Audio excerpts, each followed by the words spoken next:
అపరాల పంటల్లో కందిది ప్రత్యేక స్థానం. దీనిని ఏక పంటగానే కాక పలు పంటల్లో అంతర మిశ్రమ పంటగా సాగు చేసుకునే అవకాశం ఉండడంతో సాగు మరింత లాభసాటిగా మారింది.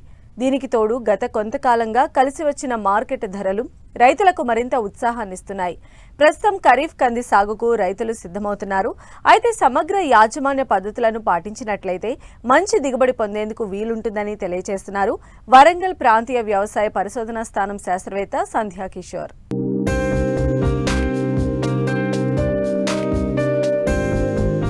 తెలుగు రాష్ట్రాల్లో సాగుతున్న పప్పు దినుసుల పంటల్లో కంది ముఖ్యమైనది. దాదాపు 12 లక్షల ఎకరాలలో సాగుతోంది. తెలంగాణ ప్రాంతంలో గతేడాది సుమారుగా 10 లక్షల ఎకరాల్లో సాగైంది. కందిని ఏక పంటగానే కాక పలు పంటల్లో అంతర పంటగా కూడా సాగు చేసుకునే అవకాశముంది. ఈ పంటలో ఎకరాకు 8 నుండి 10 క్వింటాళ్ల దిగుబడి సాధించే అవకాశం ఉన్నా మన రైతులు మాత్రం కేవలం 4 నుండి 5 క్వింటాళ్ల దిగుబడిని మాత్రమే పొందుతున్నారు. ఖరీఫ్ కంది జూన్ 15 నుంచి జూలై 2వ పక్షం వరకు విత్తుకోవచ్చు. వర్షాలు ఆలస్యమైన ఆగస్టు చివరి వరకు కూడా విత్తుకోవచ్చని శాస్త్రవేత్తలు సూచిస్తున్నారు. సకాలంలో విత్తడం ఒకెత్తైతే ఆయా ప్రాంతాలకు అనువైన రకాలను ఎంపిక చేసుకోవడం మరో ఎత్తు.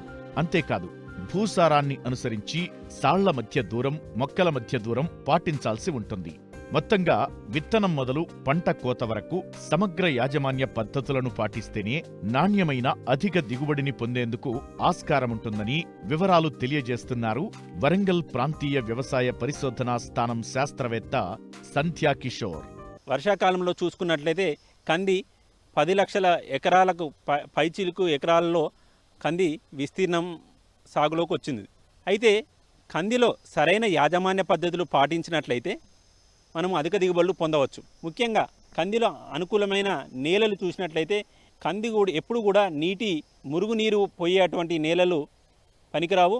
మురుగునీరు త్వరగా ఇంకిపోయే నేలలు, మధ్యస్థ నేలలు, బరువైన నేలలు, ఎర్రచెలక నేలలు, సారవంతమైన నేలలు అత్యంత అనుకూలము.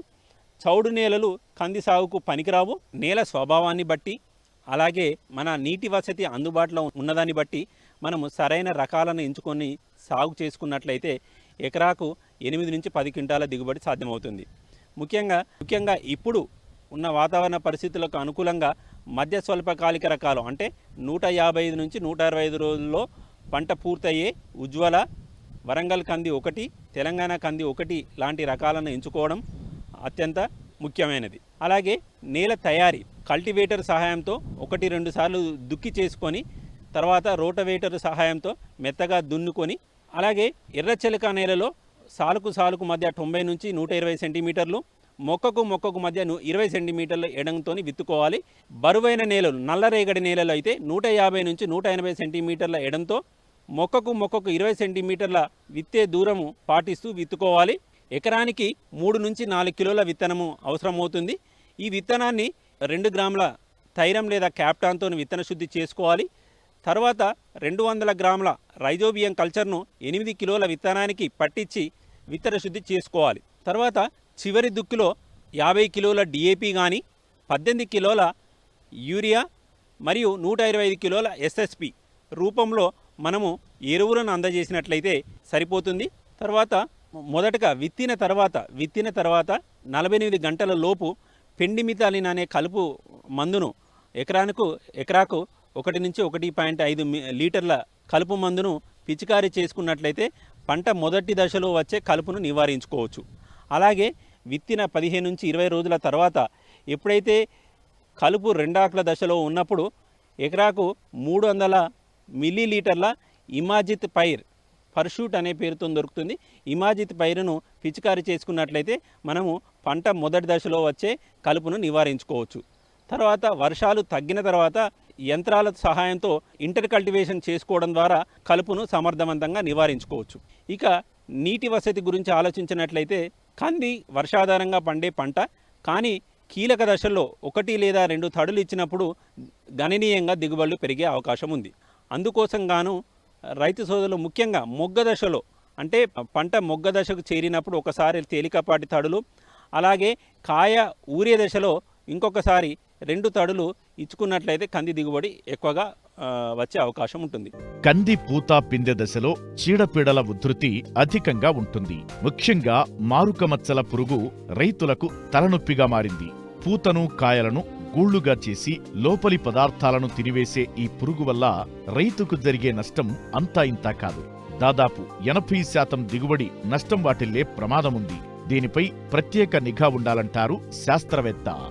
మొగ్గ దశలో మారక మచ్చల పురుగు అనేది ఆశించడం జరుగుతుంటుంది. మొగ్గ నుంచి పూతకొచ్చే దశలో మారక మచ్చల పురుగు అనేది మొగ్గల చివరిలో గుడ్డు పెట్టి ఆ గుడ్డు నుంచి వచ్చిన లార్వాలు మొక్కలపైన ఉన్న మొగ్గలను, ఆకులను, లేత కాయలను అన్నిటిని కూడా గూడు చేసుకొని ఆ లోపల తెల్లటి పురుగులు కనిపిస్తాయి. వీటిని మారక మచ్చల పురుగు అంటారు. ఈ మారక మచ్చల పురుగు ఆశించినట్లయితే పూత మొత్తము కూడా తినేసే అవకాశం ఉంది. కాబట్టి ఈ మారక మచ్చల పురుగు రావడానికి ముందే సరైన సస్యరక్షణ చర్యలు చేపట్టాలి. ముఖ్యంగా మొగ్గ దశలో వేప నూనెను 5 మిల్లీలీటర్లు లీటర్ నీటికి కలిపి పిచికారీ చేసుకోవడం.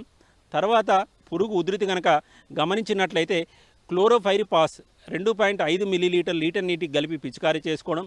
లేదు ఇంకా పురుగు అక్కడక్కడ గూళ్ళు కనిపించినట్లయితే నోవాల్యూరాన్ కానీ, క్లోరాంత్రినిప్రోల్ కానీ, ఇటువంటి ఇమామెక్టిన్ బెంజోయేట్ కానీ ఇటువంటి మందులను మార్చి పిచికారీ చేసుకోవడం ద్వారా పురుగును సమర్థవంతంగా నివారించుకోవచ్చు.